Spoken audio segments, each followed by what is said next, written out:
Hello, my name is Isaiah Nuno. I'm a Navien technician. Today we're going to be doing an NPE series pump replacement. The only tool we'll need for today's job will be one Phillips screwdriver, number 2. So before we start, everything must be shut off. The unit must be isolated from the plumbing system. That way there's no leaks when we open up the plumbing on this unit, because we are going to be removing our pump. So to start this job off first things first is the front panel must get removed. There's one screw on the front, Phillips screw, and you got 3 on the bottom of the cabinet. Now you got 2 options. If you either want to just there's a plug on the side and your power connections on the back of that. You could either take those off and completely take off your front panel, or if you want, you could just simply move it aside once you've removed those 4 screws. So I'm going to go ahead and get started on that now. So I got my 1 bracket screw here, and take note, keep your screws separate from the other ones because we're going to be removing a couple items, so you don't want to mix in your screws. And on the bottom of the cabinet here, there's 3 screws underneath the unit that we're going to get removed. So you got 2 options here, and I'm going to go ahead and remove the front panel just so it's not in the way of any of the filming here. But you can either remove the front panel. There's one connection here, and remember, you are dealing with electrical. This is 120 volts house voltage, so I've already taken the liberty of unplugging this unit, so you're going to unplug it there. And these, if you put them either way, it makes no difference. I mean, it's just going in through this rocker switch. So I'm going to put this aside, get this out of our way. Now that we've gotten our front panel, let me make sure I don't lose my screws here. Put those aside. Now that we have our front panel out of the way, we're going to continue on by draining down our heater. In this case, I have some isolation valves which allow me to completely shut this unit off from the entire plumbing system. So I'm going to close off my cold. Already had my hot close, so we're good to go there. And you have a bleeder screw here. This will be pouring some water, so as soon as you crack this, water is going to drain out of the middle of that bleeder valve. So we're going to start draining water. And I've already had my bucket there ready to go. Now that we've completely drained down the unit, we're ready to continue on with removing our pump. In order to complete this, I actually switched out to a slightly longer screwdriver, just makes it a little bit easier. But in order to do this, you got your 2 screws holding the back of the pump inside, and there's also an additional 2 screws underneath the cabinet that you're gonna have to pull or have removed, and also you have your drain plug. We got our 2 back screws. We're gonna go ahead and get removed, located on the back of your pump. So you have pretty large screws. Also, you get a back one.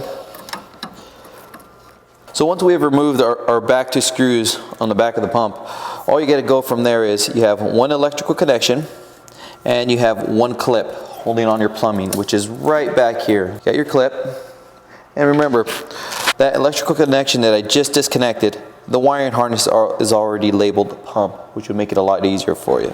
So it's about all you got up here. Now we're going to move to the bottom where you have your drain plug. You also have 2 additional screws, and right behind that you have another 2 additional screws, and then your pump should pop right out. We're going to remove our drain plug completely. I'm going to set this down, and the 2 screws right beside the drain plug. Put those down, and you got 2 larger screws right behind the drain plug. Now that we have properly removed everything necessary to remove our pump, we have our 4 screws underneath the unit, our drain plug. We've also removed our power cable and our clip, and the 2 screws in the back of the pump. We're ready to remove our pump. So your pump should always come out pretty easily. I'm going to set the old pump down aside. Now something to keep in mind is your O-rings. Before you put your new pump in, do a physical inspection of your O-rings. You want to make sure there's no leaks, cracks, tears, or pinches. Anything like that could cause a leak, and you'd have to redo the job. So you wouldn't want to do that. So if there's any O-rings that you feel may have a problem, you have a spare parts kit. If the part isn't there, call technical support. We'll get you an O-ring right away. So we've done our physical inspection. We're ready to install our new pump. Make sure when you get your new pump to do a physical inspection on your new pump that there's no leaks, cracks, or tears or anything like that, no shipping damage whatsoever. So when you get your new pump, you're going to have a plug in the back. Take that plug out. It's almost not visible, so make sure to always take that plug out. You have a plug on the side. Take that rubber plug out as well. And you also have your drain plug. Unscrew that because it'll get in the way when you're trying to reinstall your pump. So our new pump is ready to be installed, making sure both my O-rings are properly seated. I'm going to slide this in there and put that right on there. So pump went in just fine. I didn't have to force anything. So at this point, I'm going to start to reinstall it. So I'm going to put my clip set just right. I'm going to connect my power cable. Went in just fine. And we have our 2 screws. So I'm going to get these in there. Okay. So on this end, we're completely done with the upper side of our pump installation. Now we're going to go ahead and go to the bottom. We're going to install our drain plug, our 2 screws right beside it, which are the smaller screws. We're going to install our 2 larger screws right behind that. We've properly installed our pump. We know that it's all good to go. So the following thing is, let's reestablish our front panel. So you got 1 plug that goes right on. And you also got your 2 power connections. You hear that click, you know they've gone just right. So we got 1 more. Okay. So we've established all the connections. Last, all we got to do is just screw our front panel in.